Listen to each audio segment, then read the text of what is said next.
અને સમાજના આ વખત સમયની સાથે ચાલે, ખર્ચા ઓછા થાય, દેખાદેખી ઓછા થાય અને એક સુખી માણસ મોટો જલસો કરે અને નાનો માણસ હોય ન કરી શકે એને સંકોચ ન થાય માટે એક સમાન પ્રસંગ કરવાના. લગ્ન પ્રસંગ, મરણ પ્રસંગ, જન્મ પ્રસંગ એક સમાન થવા જોઈએ એ જાતનું બંધારણ કરી રહ્યા છે. અને આની અંદર દર વર્ષે આ જિલ્લાની વાત કરું તો 4-5 હજાર લગ્ન થાય, 2-3 લાખ બચે તો પણ 150 થી 200 કરોડનો ફાયદો થશે.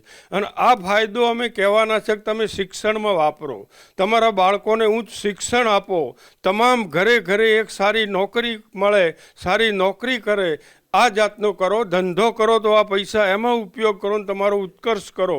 ખાસ તો લગ્નની અંદર જે ખર્ચાઓ છે એ ઓછા કરવાના. જે દાગીનાઓ વધુ પડતા આપે છે તો એ પણ એક સમાન નાના દાગીનાની લિમિટ બાંધી છે કે આટલા જ દાગીના આપવાના. સાદો મંડપ કરવાનો, નશા મુક્ત, વ્યસન મુક્ત સમાજ કરવાનો, કોઈ વ્યસન ચીજ પ્રસંગમાં રાખવાની નહીં. અને તમામને શિક્ષણ તરફ મોટો ભાર આપ્યો છે. એટલે એ જાતના દરેક ક્ષેત્રે યુવાનો છે, આજના નવી પેઢી છે એ આ નશાની અંદર બીજે ત્રીજે ન જાય, બધી સમાજોને સાથે લઈને ચાલે, આ જાતના બધા સમયને ઓળખીને આવરી લીધા છે.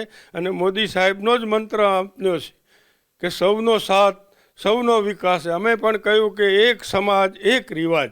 આ રીતે તમામ જગ્યાએ અમે કામ કરી રહ્યા છીએ.